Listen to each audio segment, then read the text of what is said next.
Welcome to Drinks Coach. It's 8:30. Vinesack, if you want to talk to me about anything particular. Drinks Coach UK, all lowercase, if you want to talk about this show, anything about it. And also, if you want to know anything about these wines, what I know about these wines, which isn't always everything, will be found in the comment section below here on YouTube itself. So do have a look, and if you're on a TV and you want to know how much these wines cost, you just have to go online, come straight back to this show, and it'll all be in the pull-down banner. And do click on the bell or subscribe so you can be notified of my shows as they come on, hopefully very regularly. So, this is part 2 of something we started this week. It all started on Saturday when it was World Chenin Blanc Day, yes. If you haven't seen the first one of these, this is South African Chenin Blanc part 2. I think it deserved it. I was sent an awful lot of wine, and in return for the generosity and the efforts made in this particular time with lockdown and everything, buyers from retailers and distributors physically drove around themselves and dropped these wines off to various journalists. And I just want to say thank you very much, because by and large the wines were spectacular. Very few of these wines were wines I wouldn't buy, and at the very top end, these wines are as much fun as I've had with my clothes on since the beginning of the year. So there we go. Let's start off with these 3 at the beginning. These are what I would consider premium Chenin Blancs. And then we're going to go on to 3 wines, which is kind of almost a new category, created by South Africa particularly, because if you blend Chardonnay or Chenin Blanc with anything else in France, I think you go to jail. But they don't have those rules in countries like South Africa, and all sorts of old varieties have been planted. So you'll see a blend of things like Chenin Blanc, which is a Loire variety, with Grenache, which is a Rhone variety, with Sanso, which is another Rhone variety, all mixed up, maybe with Sauvignon Blanc, which is a Bordeaux variety. You know, these things happen, and rather like Pacific Rim cuisine, like fusion cooking, sometimes magic is created where there was none before. So let's try these wines and talk about them and explain why I've picked these particular 6 today. Lots of stuff to get through. Okay, right. Also, I wanted to say the greatest Chenin Blancs in South Africa are already so sought after that I don't get to see them. I might be able to get a single bottle by going to specific wine merchants in London and buying a bottle at sort of 50 or 60 pounds, because that's what they're going for these days, because that's what they're worth, apparently. And I don't know, if I was going to spend £50 on a bottle of white wine, Chenin Blanc from South Africa is one of those things where I think the value is there. Wines are peerlessly, extraordinarily interesting, amazing mineral flavours. They can age forever. Shout out to Chris and Susie Alhait at Cartology. Their wines are unbelievable. To Ardy Badenhorst in Swartland, his wines are unbelievable. Aben Sardi. All these people are people that, if you're in the know watching this show, you'll know these people. If you're not, you might as well just ignore them, because you won't be able to find the wines anyway, and they're very expensive. So, let's try this. This is from Nederburg. Now, I go and judge a wine competition every year called the Veritas Award. And every country has more than one competition. The oldest competition in South Africa is called Veritas. And up until this year, I believe, it might change this year, it's always been done at this amazingly traditional and old estate called Nederburg in Paarl. Paarl's quite a warm area. It's a little bit warmer than Stellenbosch. Not quite as scorchingly arid as Swartland, which we'll come on to in a bit. But it's kind of a big area. It's probably 2 or 3 times the size of the whole of Stellenbosch, in fact. But it's not all planted. But it's a beautiful valley, beautiful valley. It's a valley with quite a sizable population, some industry. But it is one of the most breathtaking places to hang out in the Whitelands in South Africa, in my opinion. This one's called the Anchorman. It's made by a very talented lady. The winemaker at Nederburg is absolutely brilliant, and she's sort of tipped to turn what was seen to be a bit of a stodgy, dull company into something really forward-thinking and mega. I visited the winery last year, and she took me around some really extraordinary projects. She's trying all sorts of really weird and wacky things, but she knows her stuff. So 2018, very, very hot year in South Africa, which might have knackered some things. I mean, 2018 Sauvignon Blanc, not so much. But actually, pretty good for Chenin. Chenin likes a scorchy hot day, likes a bit of aridness. It turns into a totally different beast. It literally gets a suntan. I mean, it goes from the pale, crisp, zingy whites that you get in places like the Loire, or even the cooler areas of South Africa. And then it just when it's had some sunshine, turns into a bit of a sexy beast, Ray Winston type wine. This, it's so well put together. Feels like the whole thing's been chamfered together like a really nice piece of furniture.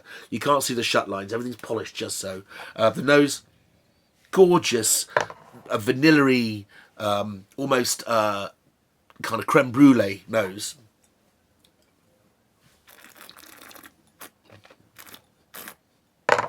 Lovely lemony, lemon curd fruit, bit of apple, bit of quince.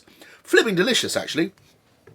This is brought in by one of the biggest importers, and you don't normally see these wines on high street retail or multiple retail, because these wines often go straight into big chains like Hilton and Sofitel and people like that, big accounts. But if you do get to see this in an independent shop, it's called the Anchorman, vintage 2018, and I'm reckoning that's ticking over at about 17 or 18 pounds. Absolutely delicious wine, and to this date, the best Nederburg Chenin I've ever had. So, moving forward, we've got two more sexy Chenins to try. Axel. This is a wine from a larger company, and it's brought in by a new specialist importer called Museum Wines down in Dorset. I think it's Dorset or Somerset, on the border there somewhere. Shout out to Museum Wines. But the reason why I picked this is twofold. Number one, it's just brilliant wine. It's just delicious. And again, it's orchestrally big. But also, if you go back to part one, I went through systematically and talked about different wine regions. I talked about Robertson, Swartland, Stellenbosch.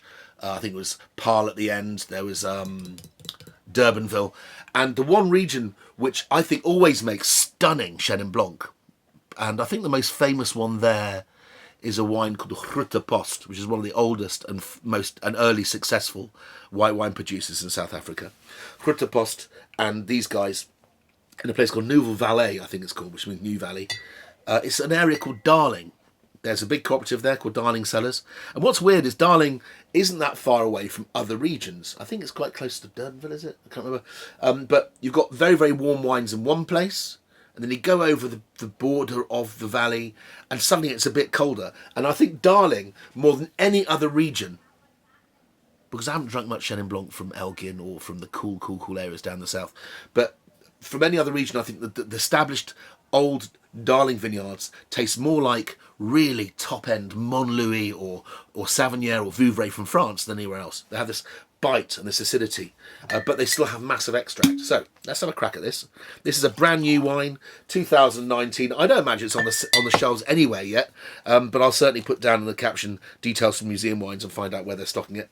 And I'm sure the 18 is only just hitting its straps and reaching its quality level. So yeah. Unbelievably tight. This was opened last night. It's been left in the warm all day, all night, and I'm just smelling it. It's just starting to open up. Lots of mineral. Almost tastes like licking a piece of flint or something. It's got sort of a tang and a stoniness about it.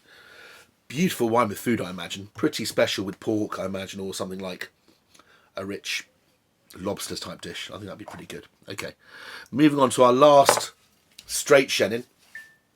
I did hold up a bottle in part one of his lesser quote-unquote wine. They're both annoyingly called Reynecke Organic Chenin Blanc. But I've just been speaking to the buyer. Shout out to you, Hamish. Hamish at New Generation Wines, one of the best wine buyers in the country. He really is. And I always love his wines. And he was telling me that he likes to call the one that I was showing last week, which is only £10.99, £11 in Waitrose. Go and buy it up because it's amazing. It's called Reynecke Organic Chenin Blanc, £10.99. And he calls this one the Biodynamic one. Now, I have mentioned biodynamism in some of these shows, but if you haven't watched them all, it's a chance you might have missed it.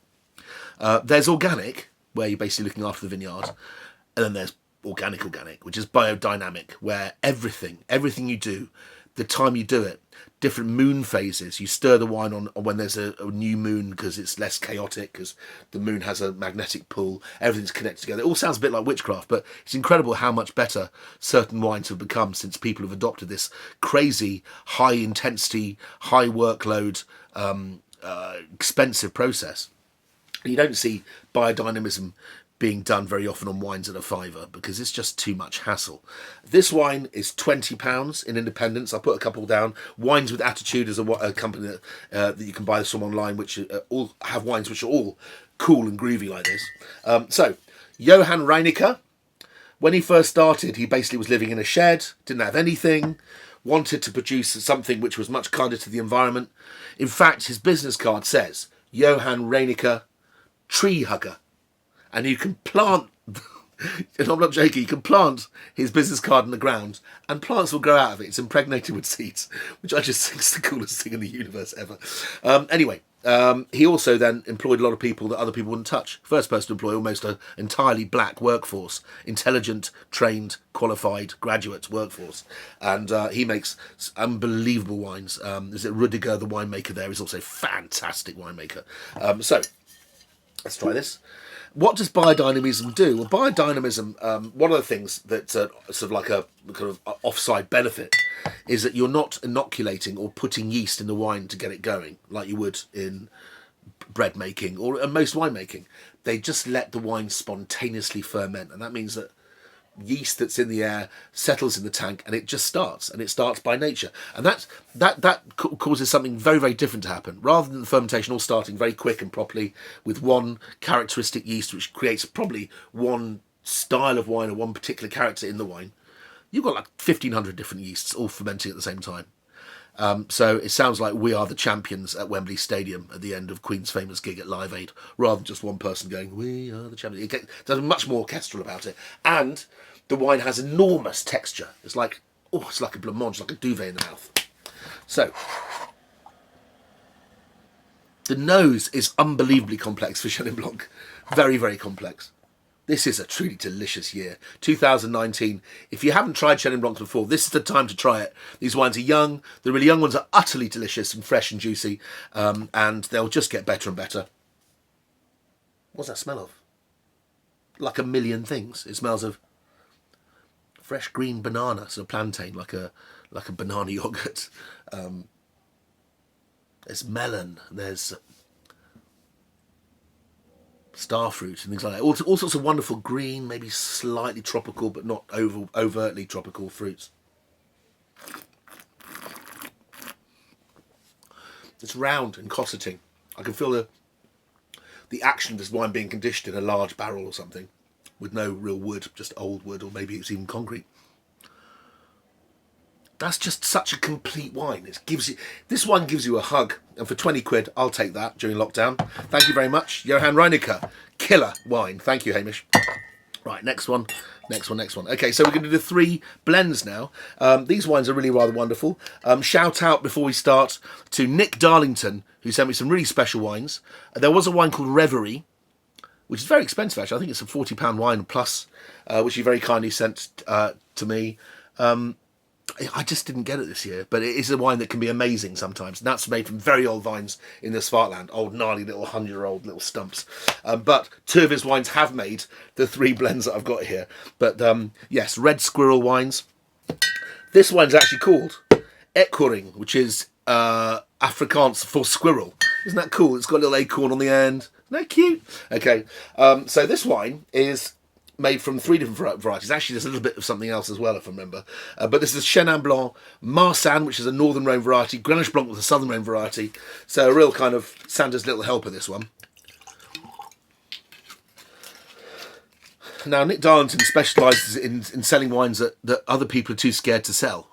They're sometimes a bit funky, sometimes groovy, very often almost entirely natural wines.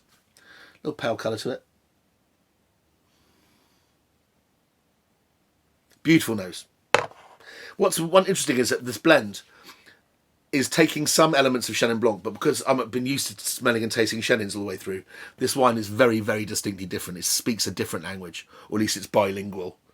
The first thing I smelt was the Marsanne, which is a lovely kind of lime curd, lime syllabub smell. Then there's the pears and peach, the cool, comfy pears of Grenache Blanc. And then the quince brings up the rear. It's almost like the Chenin Blanc's pushing this wine along from the back.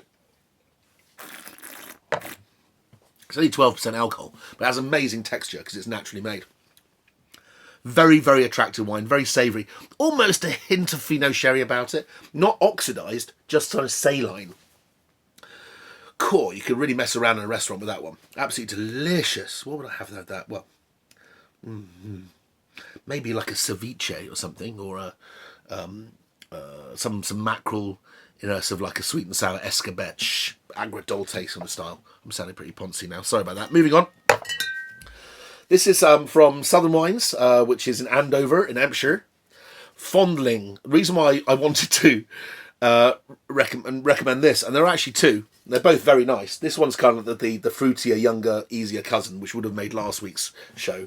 But this is a really fantastic one. I've had it before. 2018, Vondeling Babiana. Now, Vondeling doesn't... I'm sorry, it's so pure. Yeah, it's called Vondeling because in 1705, a Swedish guy got given the license to this place.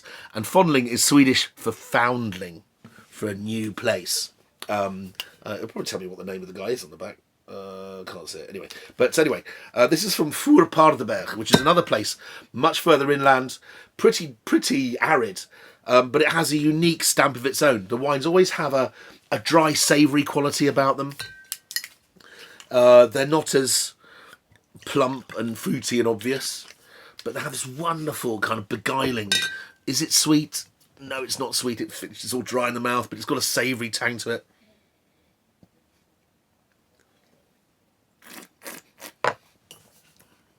It's a little bit lifted. It's got some booze in it, 13.5% alcohol. And this one's called Babiana. And it's a blend of Chenin Blanc, 58%, Viognier, very aromatic Northern Rhone variety, Grenache Blanc, 12%, and then there's about 10% Roussanne, actually 9%. And then it's been aged, fermented on its skins, and then aged in big barrels. So again, a natural take on the wine, but very gently sort of conditioned for a little while. And this wine, I imagine, is pretty much only available now because of the aging that it's been through. A lot of thinking in this wine. It's not something you can just knock down like. It's not like lift music. This is like listening to a new System of a Down record or something. You have to play it 6 times so you can hear what they're bloody saying. Quite delicious, and my lovely wife Emma was really into that one yesterday. So we finished with another wine from Nick at Red Squirrel Wines. And it's called A&Bs Blend, Mirrleach Vineyards. I can't remember what Mirrleach means. But Wightman and Sons. This wine's probably pushing £23, something like that. So it's a little bit more expensive than the others. But by no way are these wines crazy expensive. That's cheaper than sort of almost machine-made Meursault from Burgundy these days. And these wines offer far more pleasure, far more bang for your buck. 14% alcohol, so we're now rocking. This is a 70-30 blend, I think, of Chenin Blanc and Clairette. And Clairette is one of my favourite kind of secret guilty pleasures. It's a great variety from Rhone, which doesn't have that much flavour, if I'm honest. Very light peachiness, maybe, like white peaches, like flat peaches, the Italian Bellini ones. But it has a texture that's like, it's so light. It's like the wine's in a bubble, and it just really, I don't know, it just makes beautiful shapes in wine. Not how it smells, not how it tastes, but how it kind of feels in the mouth is really different. Super ultra natural winemaking. It's pretty funky. There are some yeasts in here which aren't turning sugar to alcohol. They're turning sugar to all sorts of weird shit. The merest, there's a hint of the smell of a horse that's been running for 3 miles, which doesn't make it horrible. But there is a funky brettiness about it, and if you like natural wine, you take the rough with the smooth. But the wine has fantastic texture and shape. And again, if you pair that up with something else which is packed with Brettanomyces, and that's good English cheddar, I imagine that's going to be fantastic. Any gratiné dish with that would be an absolute treat. So there we go. How long has this taken? 19 minutes. So that's a total of 41 minutes I've talked about South African Chenin Blanc. So you guys in South Africa, don't say I don't do you a favour once in a while. But it is a subject I clearly love. So there you go. Enjoy them. We're going to do all sorts of different things next week. Maybe some red wines as well. But it depends on how... If it stays this hot, we'll stick to white. Cheers.